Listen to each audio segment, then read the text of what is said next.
मेरे प्यारे भाई और बहनों, आप सबको मेरा हार्दिक प्रणाम। जैसा कि कल मैंने आपसे कहा कि भगवान श्री कृष्ण ने कहा है, यज्ञों में मैं हूं जप यज्ञ। जप क्या है? जप यह नहीं है कि मैंने श्री जप साहब उठाया और पढ़ने लगा। मेरे प्यारे भाई और बहनों, मैं किसी के घर गया, वहां एक वृद्ध माता जी थी। वह श्री जप साहब का पाठन कर रही थी। सोचे सोचन हो गई, ये सोचे लखवार, चुपई चुपन हो गई, ये लाए रहा लिवतार। ए भैया, जरा ध्यान रहे, खिचड़ी का पतीला गैस पर बराबर रखा है या नहीं, उसमें नमक भी पूरा डालना। कल तुमसे ढंग से नमक नहीं डाला था, इसलिए साहब बहुत नाराज हो रहे थे। सोचे सोचन हो गई, जे सोचे लखवार, चुप्पई चुप्पन हो गई, जलाए रहा बता। ए सरस्वती, उसकी बेटी का नाम था सरस्वती। सरस्वती, मैंने तुम्हें एक जरूरी संदेश दिया था, वह संदेश तुमने पहुंचाया या नहीं? भूखिया भूखन उतरे, जे बना पुरी आप मार, सहस श्याण पर लख हो, तय कन चले नाल। तो इसी जप नहीं कहेंगे। जप का अर्थ है किसी शब्द या वाक्य का बार बार उच्चारण करना। पर उच्चारण कैसे करना? ध्यान से उच्चारण करना, प्यास से और तड़प से उच्चारण करना, एक एक शब्द को अच्छी तरह समझना और फिर ध्यान से उसका उच्चारण करना, उसे कहते हैं जप। इसलिए गुरुदेव कहते थे, जप करने का अर्थ है शांत वातावरण में बैठकर ध्यान से वाणी का उच्चारण करना। जाप करने का अर्थ है क्रिएटिंग वाइब्रेशंस, प्रोड्यूसिंग वाइब्रेशंस, क्योंकि वही वाइब्रेशंस कोमल होती हैं। वैज्ञानिकों का कहना है वाइब्रेशंस की वेवलेंथ जितनी कम होगी उसका प्रभाव उतना ही ज्यादा होगा। इसलिए शांत वातावरण जाप करने के लिए बहुत अनिवार्य है। और शांत वातावरण बनाए रखने के लिए एक बात बहुत सहायक सिद्ध हो सकती है, वो ये कि किसी भी वाणी से कोई सूत्र लो, कोई श्लोक लो या दोहा लो, फिर बार बार उसे दोहराते रहो, या कोई मंत्र लो, जैसे ओम नमो भगवते वासुदेवाय, ओम नमो भगवते वासुदेवाय।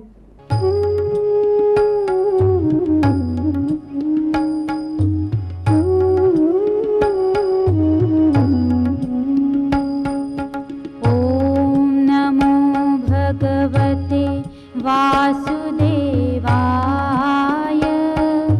ओम नमो भगवते वासुदेवाय,